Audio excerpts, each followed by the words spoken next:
My name is Marsha, and I am so glad you're joining me today.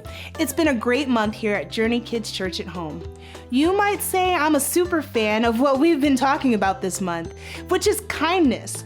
Kindness is showing others that they're valuable by how you treat them. We've talked about how important it is for us to show kindness, treat others the way we want to be treated. After all, everyone is valuable. Everyone is made in the image of God. We can show people how valuable they are when we act like super fans, when we treat them with kindness, respect, and love. We can show kindness to people who are a lot like us and to people who aren't like us. For the first activity today, you and your family will play a version of the game of telephone. But instead of passing a secret message down the line, this game involves passing a series of 3 movements. All the directions are located in the parent guide on our website. Go ahead and pause the video and you can play the movement game.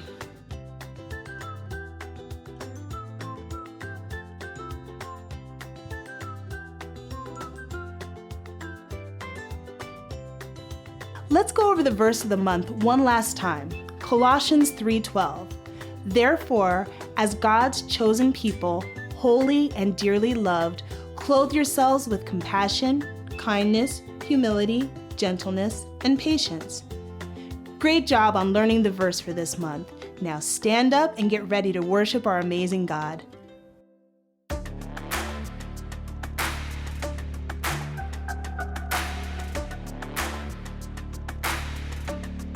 Just the facts of you and me. We don't see anything identically. Oh, it's the truth. Me and you, we feel and do differently. But now I think it's time I walk across these lines. You don't look like me, don't act like me, don't even think a thought like me. But you matter to me, definitely.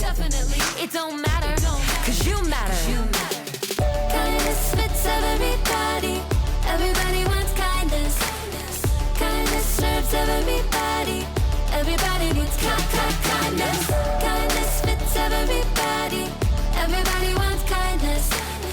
Kindness serves everybody. Everybody needs kindness. Why do we always run and hide? Pick our sides. Say we tried. Irrationally, we scream and shout. Get it out. We keep our doubts indefinitely. But now I think it's time we walk across these lines. You don't look like me, don't act like me, don't even think a thought like me. But you matter to me, definitely. It don't matter, cause you matter. Kindness fits everybody. Everybody wants kindness. Kindness serves everybody. Everybody needs kindness. Kindness fits everybody. Everybody wants kindness. Kindness serves everybody. Everybody needs kindness. The world we want won't happen in our blindness. No, I'll do my part and meet you here with kindness. 2, 3, 4. You don't look like me, don't act like me, don't even think a thought like me. But you matter to me, definitely. It don't matter, cause you matter. Kindness fits everybody. Everybody wants kindness. Kindness serves everybody. Everybody needs kindness. Kindness fits everybody. Everybody wants kindness.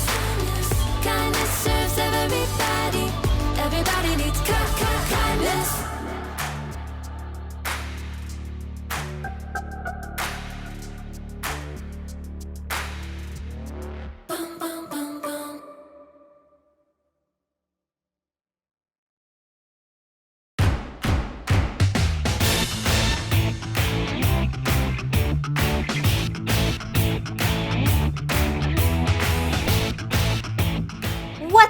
people, I am Haley, and I hope you came to cheer today because I am and always have been a super fan! I'm telling you, the town I grew up in, we all rooted for the home team. We ate, drank, and slept orange. And whether we were there in the stands or watching from home, we cheered our hearts and our lungs out for our team. That's what's called kindness. Kindness is showing others they are valuable by how you treat them. And if you're wearing orange like me, you can expect some first-class treatment. But if you're wearing blue, then that means you're a fan of that other team. Our rivals. I can tell you what they're like. They're mean. They're cheaters. They eat broccoli.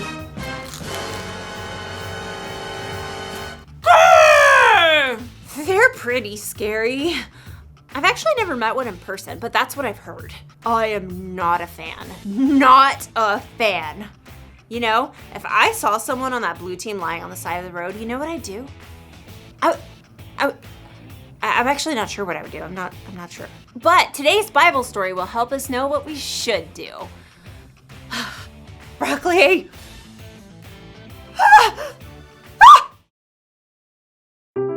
The Bible. It's 66 books of history, stories, letters, and poetry that fit together to form God's one big story. The epic adventure of how He created us and loves us so much that He made a way to rescue us. As we travel through the Bible, from Genesis to Revelation, we discover people who met God and found their lives changed forever. Now, for an amazing story, inspired by the book of Luke, chapter 10, verses 25 through 37. Everywhere Jesus went, crowds of people followed. His popularity made the religious leaders kind of nervous, how he turned their expectations upside down. What is he up to anyway? So they began to look for ways to trip him up. One day, a law expert saw his chance to test Jesus. Teacher, what must I do to inherit eternal life? Jesus turned the question right back on the law expert. What is written in the law? How do you read it? Love the Lord your God with all your heart and with all your soul and with all your strength and with all your mind. And love your neighbor as yourself. You have answered correctly. Do this and you will live. But the law expert wanted to discover the very least he could do to obey the law, so he got tricky. Yes, but really, who is my neighbor? Jesus looked directly at the law expert and he saw what was in his heart. So Jesus began a story. A man was going down from Jerusalem to Jericho. Now, if Jesus were to tell this story today, it might go something like this. There's a man that we'll call Ben, who needed to travel from Jerusalem to Jericho. It was a lonely, rugged road, but he was well prepared. Got my water skin, got my quail jerky, got my snake repellent, got my large number of clinking gold coins. Stick 'em up! Uh-oh, forgot my mace. A band of robbers attacked Ben. They took everything, leaving him half dead by the side of the road. Help! Please, help me. There was no one to hear. The sun beat down. Shadows shifted as the day wore on. At last, he heard footsteps. Through shimmering heat, he could barely see a man in khakis and a blue button-down shirt. In the beginning, let me Google the Greek word for beginning. That'll make me sound more intelligent. The man was a preacher working on his Sunday sermon. Help me!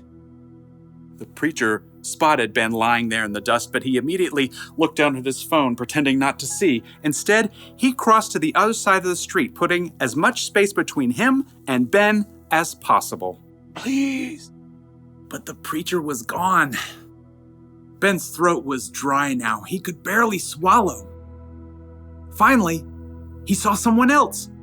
I've got peace like a river, I've got peace like a river, I've got peace like a river in my soul. A worship leader was now trekking down the road. He wore skinny jeans, an unnecessary scarf, and AirPods. Help me! Well, the worship leader definitely saw Ben, but he cranked up the volume on his AirPods and shimmied to the other side of the road as he passed. I've got peace like a river, I've got peace like a river, I'm gonna run away. As the man's voice faded away, Ben was left in despair. Shadows lengthened as evening approached. Once again, Ben heard someone coming. Turning his head, he could just barely make out a donkey. Perhaps he could tell from the way the person was dressed that this person wasn't a Jew. He was a Samaritan. Oh no. Jews and Samaritans were enemies. Even though the two groups were related, there was a history of bitter conflict between them, and the Samaritans worshiped God in a different way than the Jews did. Long story short, a Samaritan would have been the last person Ben would have wished to find him. What's that by the road? Instead of ignoring Ben, though, the Samaritan man slowed down and got off his donkey. Oh no, who did this? The Samaritan quickly rummaged for supplies in his bag. Here, have some water. Those are nasty gashes. I've got oil and wine to clean them out. The Samaritan bandaged Ben's wounds and hefted him onto his own donkey. Steady, steady. Hey, wrap your arms around his neck, like this. By the time darkness fell, the Samaritan brought Ben to an inn where the injured man could recover. Thank you. Thank you. In the morning, the Samaritan gave the innkeeper some money. Please, take care of this man. I'll return and pay you back for any extra expenses. Goodbye.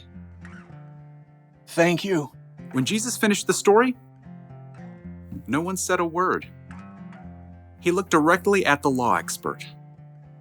Which of these three do you think was a neighbor to the man who fell into the hands of robbers? The law expert fidgeted. To admit that the Samaritan had acted as a true neighbor was to say that everyone is a neighbor, no matter how different they may be.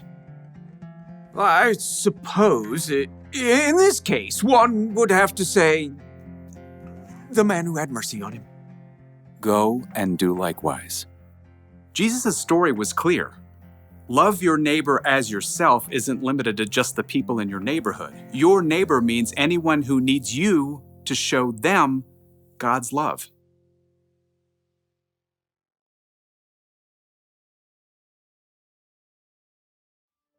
So Jesus said to love your neighbor as you love yourself. And who is your neighbor? Well, it's the person who lives next door to you, or in your apartment building, or in your neighborhood, or the town you grew up in, or your country, or your planet. In short, your neighbor is everyone. That includes people who look different from you, people who believe different from you, people who have more money than you or less money than you, everyone. Jesus said we should go and be kind to all of those people. It kind of makes me think of the fans of that blue team. If I'm supposed to be kind to everyone, that includes them. But how? How can I be kind to someone who's so different? Maybe I could try putting myself in their shoes. Whoa. Well, that's a start. What else can I do? Maybe I can find out more about the Blue fans so I can see what we have in common. Like, I'll bet they grew up rooting for their team just like I did. I'll bet they cheered their hearts and their lungs out. And I bet they ate, drank, and slept blue too. Maybe we're more alike than we think. Or maybe we're just different, and that's okay. In fact, it's incredible to know that there are billions of people with all kinds of differences all over the world. So here's the one thing for us to remember today. Be kind to people who are different from you. Don't just think about what you'd want or need. Put yourself in their jerseys and think about what they'd want or need. It really is possible to be kind to everyone. You know, I hate to admit it, but I look good in this color. And another thing, broccoli? It's really not that bad.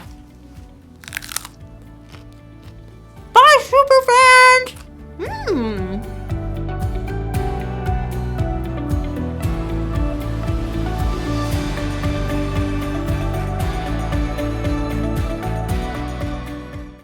It's important for us to show kindness to other people because everyone is important to God. Everyone is valuable to Him. That's true about people who are similar to you, and it's also true about people who are different from you. We need to remember this. Be kind to people who are different from you.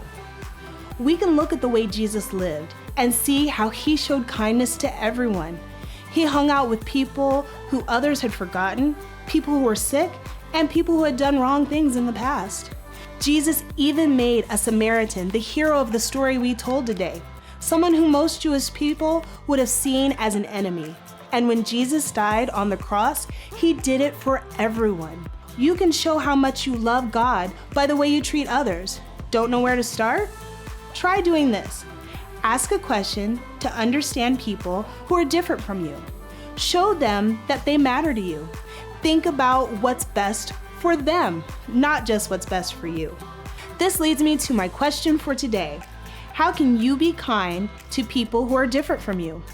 Pause the video and talk about it with your family.